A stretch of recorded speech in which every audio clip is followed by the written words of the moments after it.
అవ్వలేదు కాబట్టి కదా ఓడిపోయారు. వాళ్ళకి కాదా? అవును సార్. ఇప్పుడు కాపులందరూ ఒక దగ్గరే ఉండాలంటే టీడీపీలోంచి కాపులు మా దగ్గరికే వచ్చేసారు. కాదండి, కాపు అంశం కాదు, కాపు అంశం కాదు.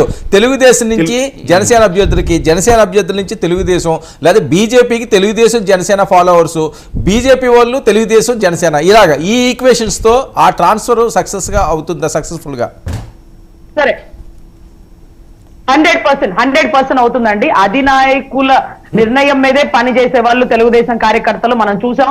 తెలంగాణలో కూడా రేవంత్ రెడ్డి అన్న గెలుపుకు ఎలా కారణమయ్యారో అదే రకంగా ఈ రోజు మా అధినాయకుడు చెప్పాడు, మనం పోరాడే పట్టుదలతో 170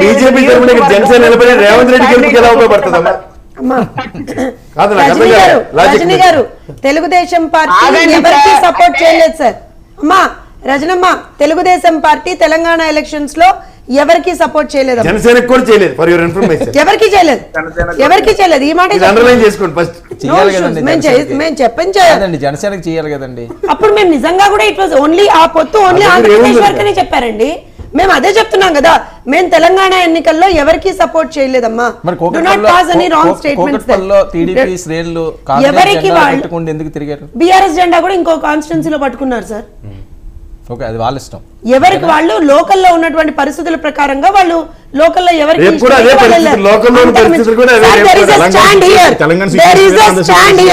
ఆంధ్రప్రదేశ్ లో మేము 3 పార్టీలను కలిసి వెళ్తున్నాం అనే మాట పార్టీ అధినాయకత్వం చెప్పారు. అర్థం కాని వారికి అర్థం కాదు సార్. అందుకే మా రజనమ్మ చెప్పాను అలాంటిదే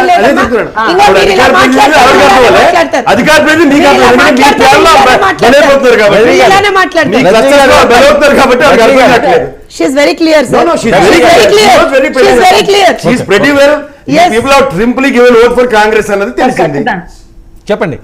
We have not given any decision. ఖచ్చితంగా అధినాయకుడి నిర్ణయం మీద మేమందరం పనిచేస్తాం సార్. 100% ఓటు ట్రాన్స్ఫర్ అవుతుంది. ఇప్పుడు నిజంగా సార్ అన్నట్టుగా రాష్ట్రం క్లిష్ట పరిస్థితిలో ఉంది కాబట్టి మేమందరం కలిసి ముందుకెళ్తే తప్ప రావణాసు సంహారం జరిగే పరిస్థితిలో లేదండి. సో ఖచ్చితంగా లాస్ట్ పంచ్ అదిరిందమ్మా. ఎప్పటికీ జస్టిఫై కావట్లేదు కాబట్టి సార్ 12:30 లాస్ట్ పంచ్ అయిపోయింది. శేఖర్ రెడ్డి గారు లాస్ట్ పంచ్ అయిపోయింది, ఇంక లేదు డిబేట్. అదే క్లిష్టం ఏంటంటే రజనీ గారు మీ మీద కూడా ఏమైనా ట్రోల్స్ అసభ్యకరంగా మాట్లాడేలాంటివి జరుగుతుంటుంటాయి. ఎందుకంటే మీరు కూడా ఒక న్యాయవాది కాబట్టి ఇలాంటి చాలా ఫేస్ చేస్తుంటారు. ఎందుకంటే జోష్నా గారి ఆవేదన కనిపించింది. ఓకే, అది వేరే అంశంలోకి వచ్చాం కానీ వర్మ గారు చెప్పేది వినండి. వర్మ గారు, మా విషయం పాపం జోష్నా గారి విషయం తీసేయండి. మా వెనకాల ఎవరు లేరు చచ్చి. మేమేదో ఆవిడ చదువు మీద, నేను లాయర్ మీద. వైఎస్ షర్మిల మీద వచ్చిన ట్రోల్స్, వైఎస్ సునీతమ్మ మీద వచ్చిన ట్రోల్స్, వాటిని చూడమనండి సార్. మేము ఏముంది రాజకీయాల్లోకి వచ్చాక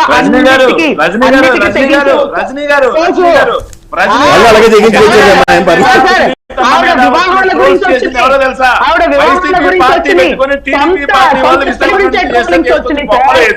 తీసుకొచ్చి బొక్కలు వేశారు. సునీత గారి మీద, షర్మిలమ్మ మీద వైసీపీ వాళ్ళ పేరు పెట్టుకుని ట్రోల్ చేసింది ఎవర్రా అంటే టీడీపీ పార్టీకి చెందిన వాళ్ళు, విశాఖపట్నం చెందిన ఆయన్ని తీసుకొచ్చి బొక్కలు వేస్తే మహిళల మీద ఈ ట్రోల్స్ రాజకీయ పరంగా ఇష్టారాజ్యంగా విచ్చలవిడిగా వికృతంగా చేయడం ఎంతకాలం ఇది ఇంతేనా? అది హేవేన్ చర్యలండి. ఇప్పుడు ఒకటి గుర్తుంచుకోండి, భావ ప్రకటన స్వేచ్ఛ, వాక్ స్వతంత్రం మహానుభావుడు మనకి ఇచ్చింది. సో ఈ రెండుకి ఎవరికి హక్కు వాళ్ళకు ఉంటుంది. నచ్చకపోతే ఖండించుకుని వెళ్ళిపోవాలి, నచ్చలేదు అంతే, దట్స్ ఇట్. అందుకని దాన్ని ఇంట్లో వెనకాల అమ్మల్ని పిల్లల్ని అందరినీ తీసుకొచ్చి తిడుతున్నారు. ఏం చేయాలి? దాన్ని నేను కూడా అలాంటి బాధితుండే. నాకు ఫోన్ ఆన్ చేస్తే అలా సినిమాలో, ఆ విశ్వాసం సినిమాలో నాకు రాత్రి అయితే చెవుల నుంచి రక్తాలు గారిలా తిడుతున్నారు. ట్రోల్స్ అమ్మాయిలు ఎవరన్నా లేదు, అంత అదృష్టం లేదు. అబ్బాయిలతోనే పెద్ద పెద్ద వాళ్ళు మామూలుగా తిట్టింది తిట్టుకొని తిడుతున్నారు. అంటే ఏం లేదండి, జోష్నా గారిది కూడా మనం ఈ మధ్యకాలంలో చూస్తున్నాం. ఇప్పుడు తెలుగుదేశం పార్టీలోకి వెళ్ళిన తర్వాత చాలా దారుణంగా ఆవిడని మాట్లాడే పరిస్థితి. నేను ఒక మాట చెప్తా సార్, ఒక కడుపు మంట బ్యాచ్లు కొంతమంది ఉంటారు, ఛానల్ వెళ్ళి మాట్లాడితే వాళ్ళు తట్టుకోలేని వాళ్ళు చాలా మంది ఉంటారు. వాళ్ళు చేస్తూ ఉంటారు. వాళ్ళు చాలామంది నాకు తెలిసి అక్కడ ఏం జరుగుతుందో ఇప్పుడు దీని ముందు నేను చెప్పలేను కానీ, but I know pretty well what the hell take place as for as Telugu Desam is concern.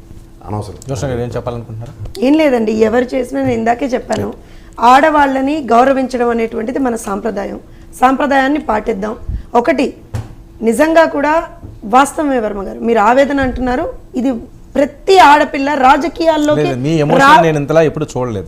రాజకీయాల్లో వచ్చిన ప్రతి ఆడపిల్ల బాధపడుతున్న విషయం అండి ఇది. రాజకీయాల్లోకి ఆడపిల్లలు రావడానికి కూడా భయపడుతున్నటువంటి మహిళలు రావడానికి కూడా భయపడుతున్నటువంటి విషయం కూడా. సార్ వినండి వినండి, నిజంగా ఇప్పుడు రజనీ గారు చెప్పినట్టుగా తట్టుకొని నిలబడే వాళ్ళని నిలబడతాను సార్. ఒక క్షణానికి ఇమోషనల్ అవుతామేమో కానీ we won't but back, we will come out stronger, more stronger. నన్ను తిట్టిన ప్రతిసారి నేను ఇంకా గట్టిగా ముందరికెళ్తాను, ఇంకా స్ట్రాంగ్గా ముందరికెళ్తాను. కానీ ఇది ఒక ఈ రంగం అనేటువంటిది, రాజకీయ రంగం అనేటువంటిది కేవలం అంటే పురుషులకి మాత్రమే లేకపోతే స్త్రీలకు ఎంట్రీ లేదని, స్త్రీని టార్గెట్ చెయ్యాలి అంటే రాజకీయాల్లో character assassination is the only thing అనుకుంటారు. దట్ ఈస్ రాంగ్ అంటాను నేను. రాజకీయంగా ఎదుర్కోండి, దమ్ము ఉంటే ఎవడైనా సరే రాజకీయంగా మహిళల్ని ఎదుర్కోండి, అంతే తప్పించి వాళ్ళ పర్సనల్ విషయాలు మాట్లాడడం, వాళ్ళ క్యారెక్టర్ అసాసినేషన్ చేయడం అనేటువంటిది మాత్రం సిగ్గుమాలిన చర్య. అది ఏ అమ్మకి పుట్టిన వాళ్ళు ఆ విషయం చేయరంటాను నేను ఈ మాట ఇంత దారుణంగా ఎప్పుడు నేను మాట్లాడలేదు వర్మ గారు. కానీ నిజంగా ఇవాళ ఒక మాట వచ్చింది కాబట్టి చెప్తున్నాను. ఇది ఏ పార్టీలో దీనికి అతీతం కాదండి, ఏ పార్టీలో అతీతం కాదు.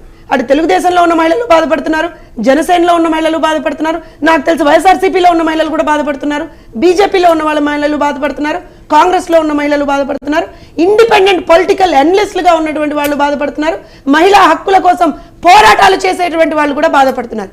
ఇది ఒక పెరెన్నియల్ సమస్యలాగా తయారైపోయింది. సో ఎవరైనా సరే సోదరులందరికీ కూడా ఒక విజ్ఞప్తి, ఒక చెల్లిగా, ఒక అక్కగా, ఒక బిడ్డగా మీ అందరికీ విజ్ఞప్తి, దయచేసి రాజకీయంలో మహిళల్ని రానిద్దాం, వాళ్ళని ఎంత వీలైతే అంత ప్రోత్సహిద్దాం. దాంతో పాటుగా రాజకీయంగా ఎదుర్కోండి, కానీ పర్సనల్ అసాసినేషన్స్, క్యారెక్టర్ అసాసినేషన్స్ మాత్రం మంచిది కాదు. సార్ ఇందాక ఏదైతే రెడ్డి అన్న ఉన్నారో, ఆయన ఒక ఆడబిడ్డకి జరిగిన అన్యాయాన్ని క్వశ్చన్ చేస్తే నాకు నిజంగా చాలా సంతోషం వేసింది సార్.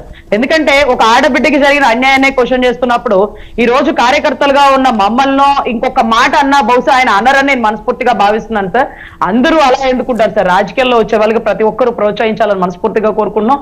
అదే కాకుండా బండారు గారు మాట్లాడినప్పుడు కూడా నేను రోజా తరపునే ఉన్నాను సార్, ఎందుకంటే రోజా గారి తరపునే ఉన్నాను. ఎందుకంటే సుప్రీంకోర్టు ఒక చట్టం ఇచ్చాక ఆడది ఇది చేసింది అది చేసిందని నువ్వెవరు అడగడానికి, సుప్రీంకోర్టు ఇచ్చింది చట్టం, నా గురించి మాట్లాడడానికి విమర్శించినప్పుడు నేను రోజా స్టాండ్ పైన ఉన్నానండి. ఎందుకంటే ఆడబిడ్డలు వాళ్ళ అవసరాన్ని బట్టి ఏది చేసినా ఇంకెవరు మాట్లాడే పరిస్థితి లేదు అన్నట్టుగా మేము జబర్దస్త్ రోజా గారిని కూడా మేము సపోర్ట్ చేస్తామండి. ఎందుకంటే ఒక మినిస్టర్ స్థాయిలో ఉన్నావిడ ఆవిడ. అదే రకంగా ఈ రోజు ఏదైతే సోదరుడు మాట్లాడిన భావోద్రేకంతో ఒక కార్యకర్త కాదు ఆమెను టార్గెట్ చేస్తారు, ఒక చిన్నపిల్ల ఇంగ్లీష్ లో మాట్లాడితే ఆమెను టార్గెట్ చేస్తారంటే అండి. అదే హైకోర్టు అడ్వకేట్ అండి, జనసేన కాదు టీడీపీ కాదు, అదే హైకోర్టు